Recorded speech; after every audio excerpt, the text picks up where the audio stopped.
डर वो नहीं होता जो हमें दिखाई देता है, डर वो होता है जो हम महसूस करते हैं। मैं हूं आपका होस्ट सार्थक मिश्रा और आप सुन रहे हैं इस कहानी को हॉरर टाइम पॉडकास्ट में। हॉरर टाइम पॉडकास्ट में आप अपनी कहानियां भेज सकते हैं मुझे इंस्टाग्राम पर फॉलो कर। मेरे इंस्टाग्राम की आईडी है @sarthak_YouTube। चलिए हम आज की कहानी की ओर बढ़ते हैं।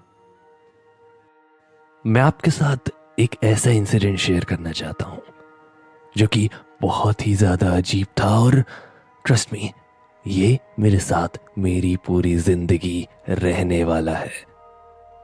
मैं आपको बता दूं, मुझे 5 बजे रोज घूमना बहुत ज्यादा पसंद है। मैं हर दिन सुबह 5 बजे उठता हूं और मैं वॉक पर निकल जाता हूं।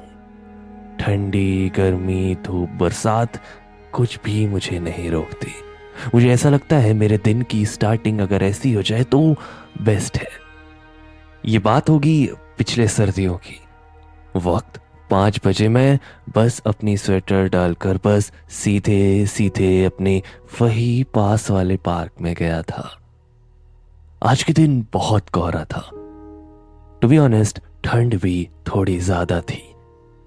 मैं वहां पर थोड़ी देर बस ऐसे ही घूम रहा था। वहां पर आज बहुत ज्यादा कम लोग थे।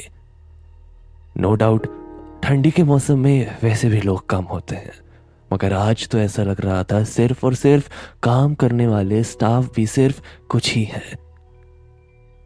एनीवे, मैं उस पार्क में घूम रहा था। मेरे कानों में ईयरफोन्स थे और मैं बस अपने फोन में कुछ गाना सुन रहा था। मैं बस चलता जा ही रहा था कि तभी मुझे ऐसा लगा जैसे कि मानो ठीक मेरे पीछे कोई है। मैं पीछे पलटा। पीछे पलटते के साथ ही मुझे कोई नजर तो नहीं आया, मगर कुछ दूर मुझे ऐसा लगा जैसे कि मानो वहां पर कोई खड़ा है। टू बी स्पेसिफिक, वहां पर कोई खड़ी है। मैं कोहरे से परफेक्टली देख तो नहीं पा रहा था वहां पर कौन है, मगर ऐसा लग रहा था जैसे कि मानो वो सिर्फ मुझे ही देख रहे हैं। मैंने इग्नोर किया। मैं अपने फोन की तरफ देखने लगा और उसके बाद मैं आगे की ओर चलने लगा। जैसे जैसे वक्त आगे बढ़ता जा रहा था, कोहरा कम हो रहा था, मगर वहां पर स्टिल कोहरा था। मेरे कानों में सॉन्ग्स बज रहे थे और मैं सामने की ओर देखकर चल रहा था। मैं ऐसा कर ही रहा था कि तभी मुझे ऐसा लगा जैसे कि मानो ठीक मेरे पीछे किसी ने मेरे शोल्डर पर टैप किया है। मैं हड़बड़ाकर पीछे की ओर पलटा और मैं देखता हूं पीछे कोई नहीं है, मगर आई एम श्योर किसी ने मुझे टच किया है। अगल बगल कोई झाड़ी नहीं है, कोई पेड़ नहीं है कि शायद उसकी ब्रांच ने टच किया और मुझे ऐसा लग रहा हो कि किसी इंसान ने मुझे टच किया है। मैं अगल बगल देखता हूं। मैं थोड़ी देर को ईयरफोन्स निकालता हूं। मैं शांति से सुनने की कोशिश करता हूं कि क्या अगल बगल कोई है। मुझे कोई भी ना ही दिखाई देता है और ना ही किसी की आवाज सुनाई देती है। मैं पास में ही रखी एक बेंच में जाकर बैठ जाता हूं। मैं वहां पर बैठा हुआ होता हूं कि तभी मैं देख सकता हूं ठीक मेरे बगल वाली बेंच, जो कि मुझसे काफी दूर है, वहां पर भी कोई बैठा हुआ है।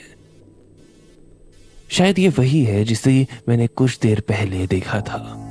वो वहां बैठकर एक टक मुझे ही देख रही है। थोड़ा सा वियर्ड था, लेकिन स्टिल मैं इस बार डायरेक्शन चेंज कर कर दूसरी तरफ घूमने लगा। मैं बस वहां के पाथवे को फॉलो कर ही रहा था कि इस बार बहुत ही ज्यादा वियर्ड चीज हुई। इस बार मैं साफ साफ सुन सकता था मेरे पीछे कोई है। जैसे ही ऐसे मैंने होते हुए देखा, मैं पीछे पलटा और इस बार मैं देख सकता था ठीक मेरे कुछ ही फीट दूर एक लड़की है।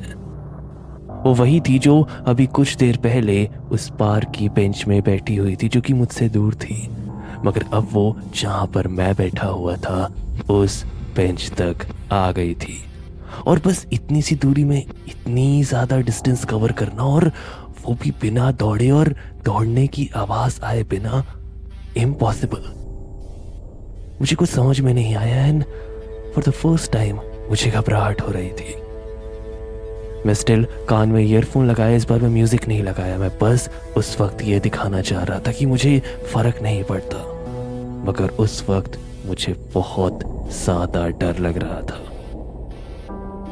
मैं चलता जा रहा था कि इस बार मुझे ऐसा लगा जैसे कि मानो मेरे पाँव को किसी ने जकड़ लिया है। मैं घबरा गया, मैं नीचे गिरा और इस बार जो मैं देखा वो मैं कभी नहीं भूल पाऊंगा। मैं अपने पैरों को देखता हूँ, मेरे पैरों में मैं किसी का हाथ देख सकता था और वो हाथ मेरी ही शैडो से निकल करके आ रहा था। मैं अपने पैरों को देख सकता था कि मेरे पैरों को उन हाथों ने जकड़ा हुआ है और उसी बीच एक डरावना चेहरा मेरी ही शैडो से निकलकर मेरे पाँव को पकड़ा हुआ है। उसका चेहरा कुछ इस प्रकार था जैसे कि मानो किसी चेहरे को बहुत ही ज्यादा बुरी तरीके से जला दिया गया है या फिर वो डिकम्पोज्ड हो चुका है।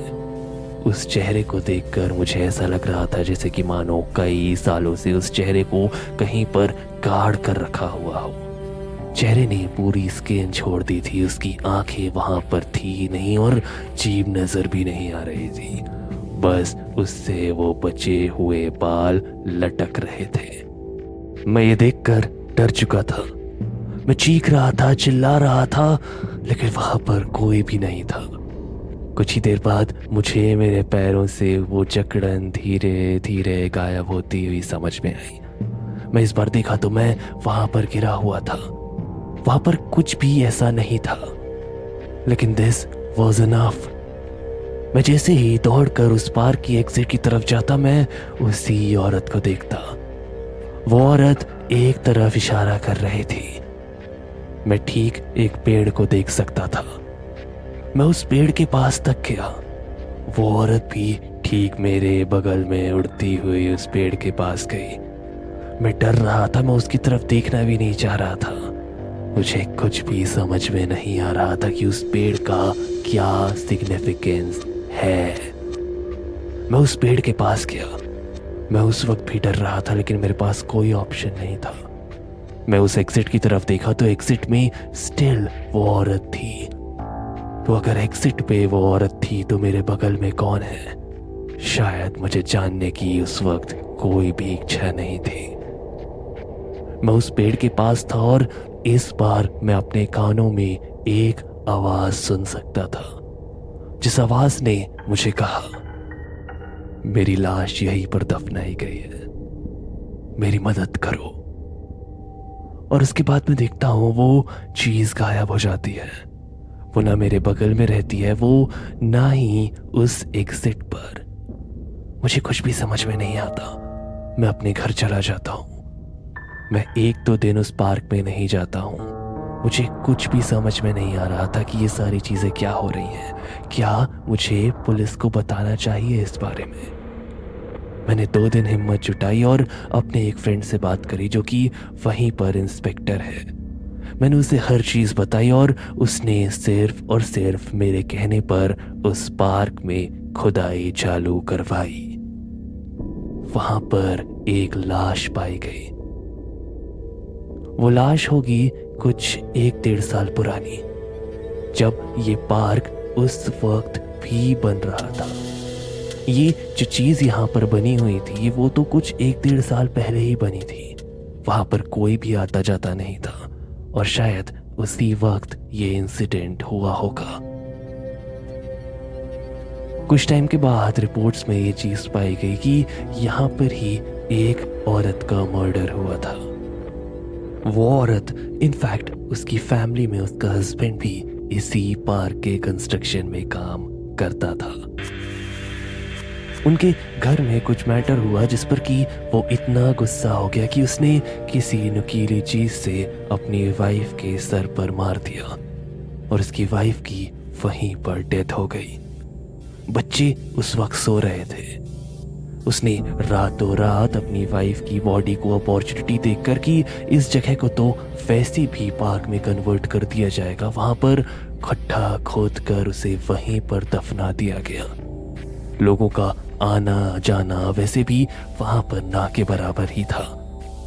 उसे ये चीज अच्छे से पता थी किस पार्ट ऑफ द पार्क में काम कितना बचा है, और उसने उसी के अकॉर्डिंग वो सही जगह चुनी जहां पर किसी भी तरीके से अब कोई काम ऐसा नहीं है जो कि कोई वहां जाकर उस प्लेस को डिस्टर्ब करेगा।